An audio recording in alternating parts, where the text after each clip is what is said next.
आपकी host doctor Aafia और आज मैं आपके साथ फिर हाजिर हूँ इस दुआ के साथ कि आप लोग बहुत खुश होंगे, बहुत हेल्दी होंगे, सबका बहुत ज़्यादा ख्याल रख रहे होंगे और अपना भी साथ साथ ख्याल रख रहे होंगे।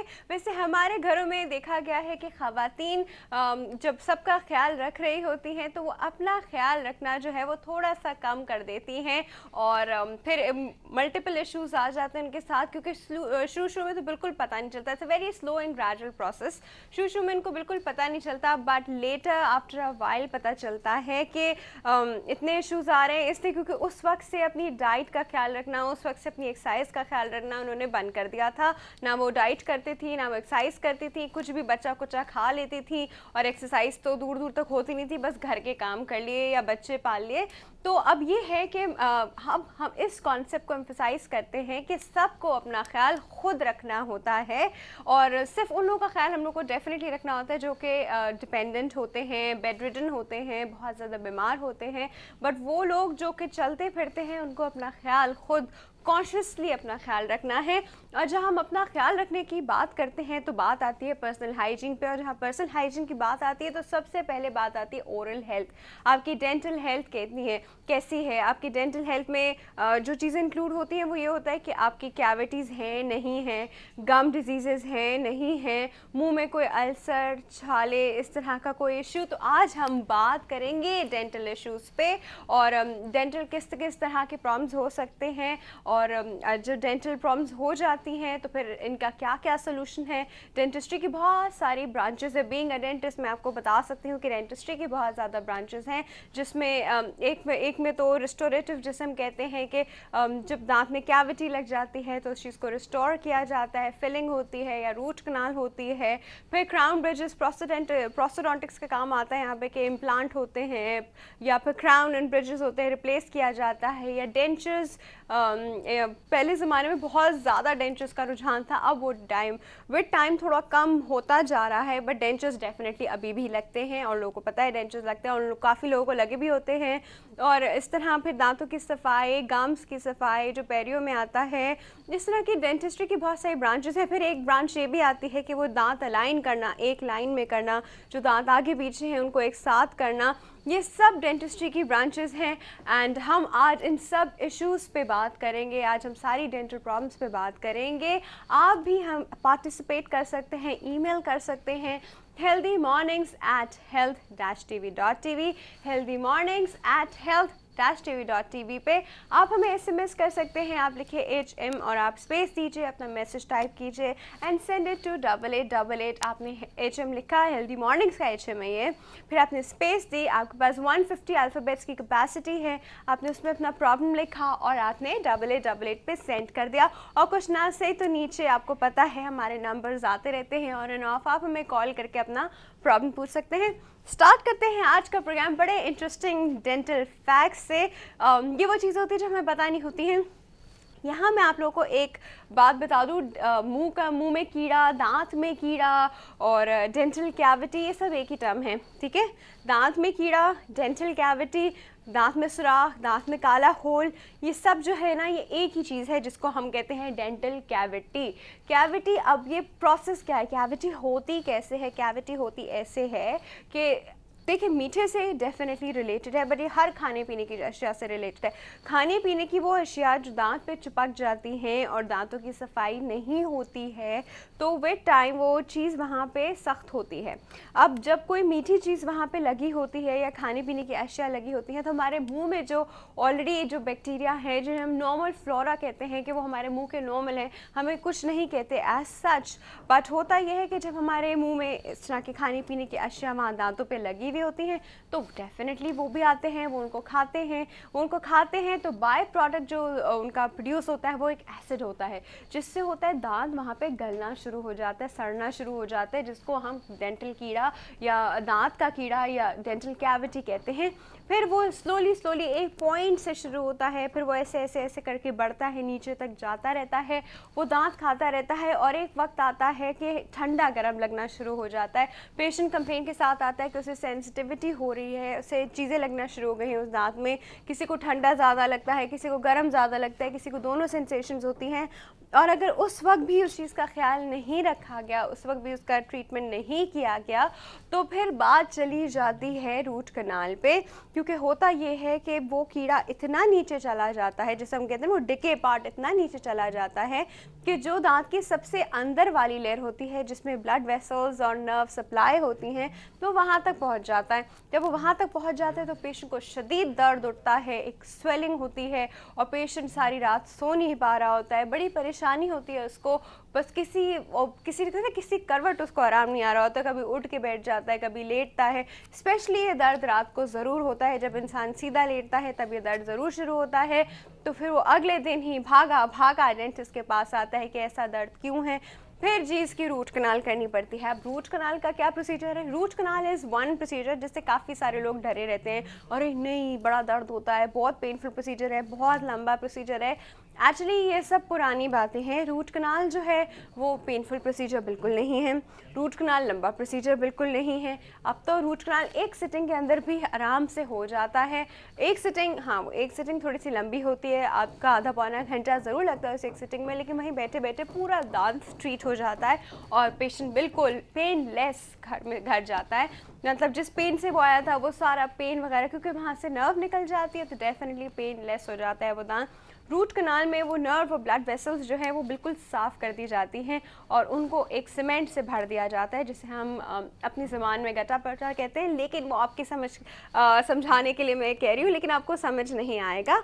लेकिन अब ऐसे समझ लें कि जी एक होल बनाते हैं हम और उसको शेप करते हैं और उसमें एक सीमेंट भर देते हैं, फिर दांत में सीमेंट भर देते हैं। कुछ दांत इतने टूट जाते हैं कि हमें उन्हें कैप करना पड़ता है, कैप जिसे हम क्राउन कहते हैं लेकिन नॉर्मल लैंग्वेज में उससे कैप कहा जाता है। कुछ दांत इतने टूट जाते हैं कि उसको कैप करना पड़ जाता है। अभी इतना लंबा प्रोसीजर है और मैं आपको इस तरह एक्सप्लेन कर रही हूँ। जो लोग डेंटल ट्रीटमेंट से गुजर चुके होंगे वो लोग कह रहे होंगे हाँ हाँ हाँ हमारे साथ सब कुछ ये हो चुका है, बट जिन लोगों के साथ लकीली ये सब नहीं हुआ है वो लकी हैं और वो अपने दांतों का ख्याल रखें ताकि ये सब कुछ ना हो उनके साथ। और एक रिक्वेस्ट जो मैं हमेशा हर एक से करती हूँ, अपने भी सारे पेशेंट से करती हूँ, कुछ हो ना हो हर 6 महीने में एक डेंटल विजिट आपका ज़रूर होना चाहिए, जिसमें चले आप कोई ट्रीटमेंट ना कराएं, कुछ ना करें, जब ट्रीटमेंट की ज़रूरत ही नहीं होगी तो कराने की ज़रूरत ही नहीं पड़ेगी। प्रॉब्लम अगर बेसिक उससे पकड़ ली जाए तो वो आगे बढ़ते हुए हम लोग उसको रोक सकते हैं, लेकिन अगर वो बेसिक पॉइंट से ना पकड़ी जाए तो फिर वो कॉम्प्लिकेट हो जाती है, पेशेंट के लिए भी प्रॉब्लम्स हो जाते हैं, पेशेंट को भी दर्द शुरू हो जाता है, बहुत इश्यूज शुरू हो जाते हैं। तो अगर आप हर 6 महीने में एक डेंटल विजिट करा लेंगे तो पता चल जाएगा कि यहाँ प्रॉब्लम शुरू हो रही है या कोई प्रॉब्लम ही नहीं है। मतलब एक कंसल्टेशन जिसे कहते हैं, कंसल्टेशन आपकी हो जाएगी और सारी एक पिक्चर जो है वो क्लियर हो जाएगी, एक हिस्ट्री मेंटेन हो जाएगी आपकी कि पेशेंट को इस वक्त कोई प्रॉब्लम थी, इस वक्त कोई प्रॉब्लम नहीं थी, और जो भी था वो वहीं के वहीं सॉर्ट आउट हो गया, बात आगे बढ़ी ही नहीं। तो बात जब आगे बढ़ती है तो प्रॉब्लम्स यहाँ से शुरू हो जाती हैं। ये तो मैं थोड़ी सी आपको उन चीज़ों की बात करी थी जिसके साथ हर नॉर्मल इंसान आता है। मुंह में 32 दांत होते हैं, कुछ के 28 होते हैं, सारी अकल दाढ़ें निकली भी होती हैं, लेकिन इन 32 दांतों में जिसे कहते हैं ना 10,000 प्रॉब्लम्स हो सकते हैं, और ज़रूरी नहीं कि एक या दो दांत में प्रॉब्लम हो, कभी कभी मल्टीपल दांतों में भी इश्यूज़ होते हैं, और कभी कभी इतने इश्यूज़ होते हैं लेकिन पेशेंट को पता ही नहीं होता कि इसके साथ कुछ है। जब वो आता है, जब हम उसका मुंह खोलते हैं, एग्जामिन करते हैं, तो हर दांत पे छोटी छोटी कैविटी इतनी सारी कैविटीज़ हम बताते हैं पेशेंट को कि आपके मुँह में 11 कैविटीज़ है, तो एकदम से परेशान, क्या 11 कैविटीज़ हैं। कुछ लोग समझ जाते हैं कि कैविटीज़ हैं तो उनको फिल करवाना पड़ेगा, लेकिन कुछ लोग एकदम से इतने घबरा जाते हैं कि वो वहीं से उठ के जो भागते हैं तो वापस नहीं आते, और वापस तब आते हैं जब वो कैविटीज़ काफ़ी बड़ी हो चुकी होती हैं और कॉम्प्लिकेशंस बढ़ चुकी होती हैं। तब बात सिर्फ फिलिंग की थी, अगर वो उस वक्त करवा लेते, लेकिन अब बातें रूट कनाल पे और कभी कभी दांत निकालने तक पे चली जाती हैं। दांत की वो कंडीशन आती है कि आप उसको सेव नहीं कर पाते हैं। तो ऐसी बहुत सारी बातें हम आज के प्रोग्राम में करेंगे। हम सारी डेंटल हेल्थ पे बात करेंगे। थोड़े से इंटरेस्टिंग फैक्ट्स मैं आपके साथ यहाँ पे शेयर करना चाहूँ। एक फैक्ट जो मैं जो मैंने खुद जब पढ़ा था तो मुझे बड़ा अजीब सा लगा था। जो न्यूबॉर्न बेबी होता है उसके मुंह में वो बैक्टीरिया होता ही नहीं जो कैविटी कराता है।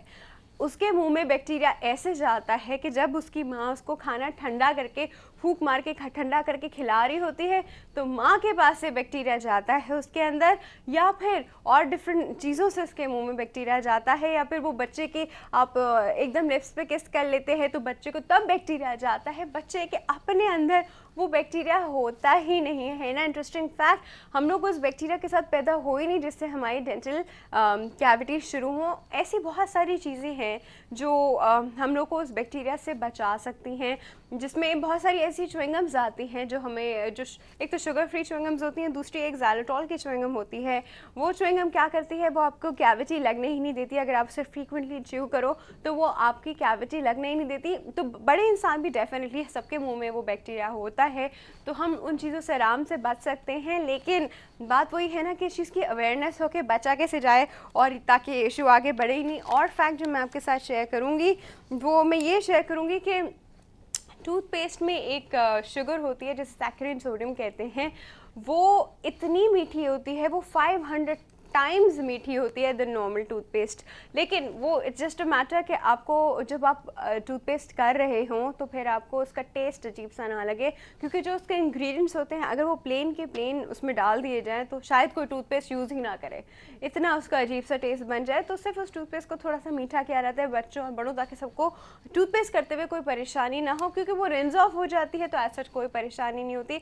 लेकिन वो जो शुगर होती है वो 5 टाइम्स ज़्यादा स्वीट होती है नॉर्मल शुगर से। एक और मैं आपसे बड़ी अच्छी और इंटरेस्टिंग बात शेयर करूँ वो ये कि जब भी इंसान को फ्लू होता है या सॉर थ्रोट होता है तो इन दो सिचुएशंस में देखें ये नॉर्मल वायरल चीज़ होती है। यूजुअली बैक्टीरियल इन्वेजन्स में बहुत लेटर कभी किसी में होती है किसी में नहीं होती है, तो ये एक वायरल इन्फेक्शन है और ये अपना पूरा पीरियड पूरा करके जाती है, किसी में 4 दिन, किसी में 5 दिन, किसी में 2 हफ्ते ये पूरा करके जाती है। लेकिन जो बात मैं आपसे करना चाह रही हूँ वो ये है कि जब भी इन वायरल इन्फेक्शंस में से कुछ भी हो, आप उसके बाद जब आप बिल्कुल प्रॉपर्ली ठीक हो जाए, रिप्लेस योर टूथब्रश, अपना टूथब्रश चेंज कर लीजिए, क्योंकि उसमें वो सब अंदर है। उस जब आपको ये सारे इश्यूज चल रहे थे तो आपके जो माइक्रो ऑर्गेनिज्म थे, जो कॉजेटिव एजेंट्स थे, वो सब टूथब्रश के अंदर भी आके फिलामेंट्स में बैठ गए हैं। वो आप डेफिनेटली नज़र तो आते नहीं तो आपको पता नहीं है,